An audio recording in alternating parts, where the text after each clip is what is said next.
নমস্কার বন্ধুরা, প্রতিমা রান্নাঘরে তোমাদের সকলকে জানাই স্বাগত।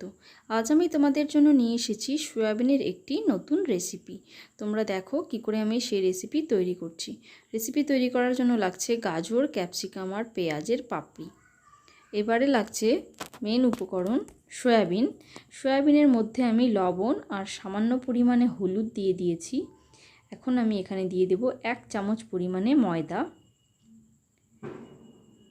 এবারে আমি এখানে 2টো ডিমকে ফাটিয়ে দিয়ে দেব। ডিম এবং সয়াবিন পুরোটাই তোমাদের পরিমাণ মতো তোমরা নিয়ে নেবে। যদি তোমরা অল্প পরিমাণে সয়াবিন নাও তাহলে একটা ডিম, আমি এখানে বেশি করে সয়াবিন নিয়েছি সেই জন্য 2টো ডিম নিয়ে নিয়েছি।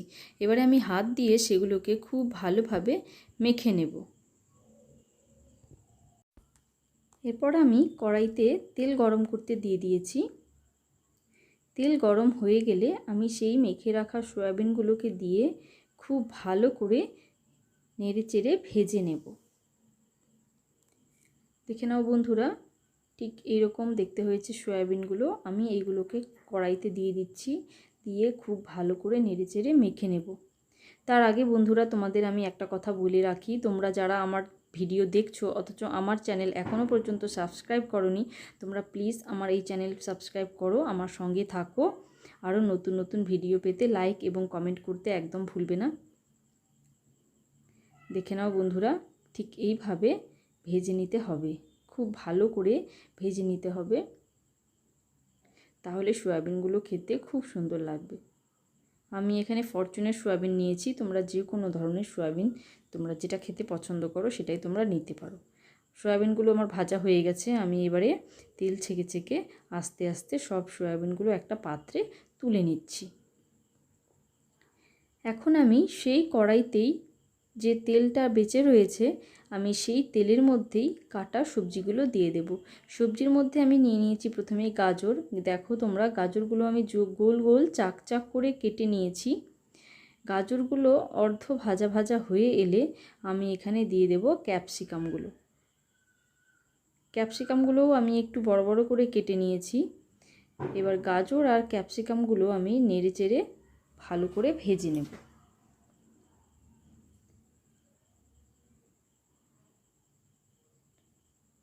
গাজর আর ক্যাপসিকামগুলো খুব ভালো করে ভেজে নেবার পর আমি দিয়ে দেব পেঁয়াজের পাপড়িগুলো।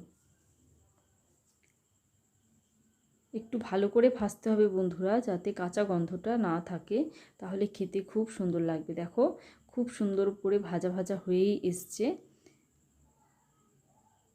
এরপরে আমি এখানে দিয়ে দেব পেঁয়াজের পাপড়ি। এবার এই পেঁয়াজগুলো দিয়ে এখানে মিশিয়ে নিয়ে খুব ভালো করে আরও 1 থেকে 1.5 মিনিট মতো আমি ভেজে নেব। দেখে নাও বন্ধুরা, আমার পেঁয়াজ সমেত সব সবজিগুলো ভাজা হয়ে গেছে। এখন আমি এগুলোকে তুলে নিচ্ছি। এবার কড়াইতে আমি আর তেল দিচ্ছি না, সেই তেলটাই যেটা রয়ে গেছিলো তাতে আমি এখানে একটা পেঁয়াজ কুচি, একটা খুব ছোট সাইজের পেঁয়াজ নিয়ে আমি সেটাকে কুচিয়ে এখানে দিয়ে দিচ্ছি। তাতে আমি দিচ্ছি আদা বাটা, রসুন বাটা, 1 চামচ পরিমাণে আদা আর রসুন বাটা আমি এখানে ব্যবহার করলাম। দিয়ে খুব ভালোভাবে নেড়েচেড়ে মিশিয়ে নিচ্ছি।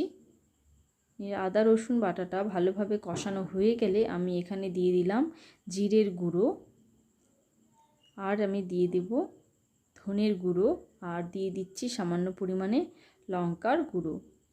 ঝালটা অবশ্যই তোমরা পছন্দ মতনই দেবে। আমরা খুব বেশি ঝাল খাই না, সে কারণে আমি অল্প করেই লঙ্কার গুঁড়ো দিয়েছি। আর আমি তাতে দিয়ে দিচ্ছি খুব সামান্য পরিমাণে জল।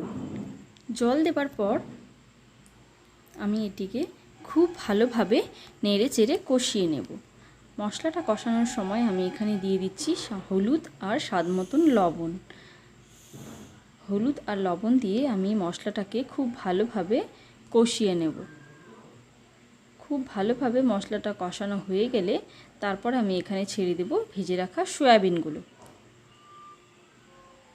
সয়াবিনগুলো দিয়ে আমি নেড়ে চেড়ে মশলার সঙ্গে খুব ভালোভাবে মিশিয়ে নেব।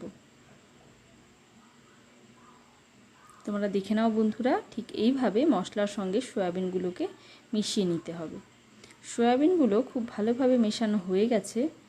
এখন আমি এখানে সয়াবিনগুলো যে আমি মেখেছিলাম তার যে ডিমের একটুখানি গ্রেভি বেশি হয়েছিল, সেই ডিমগুলো আমি এখন এখানে সয়াবিনের উপরে ছড়িয়ে দেব।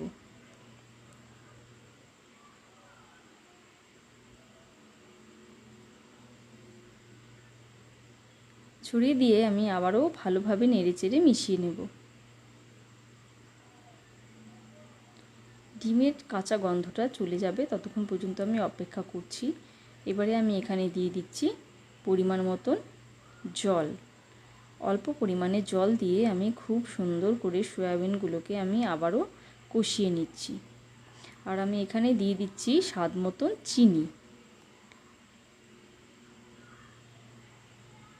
চিনিটা আমি দিচ্ছি একটু মিষ্টি স্বাদের হলে খেতে খুব ভালো লাগবে, সেই কারণে আপনাদের যদি অপছন্দ হয় আপনারা চিনিটা নাও দিতে পারেন।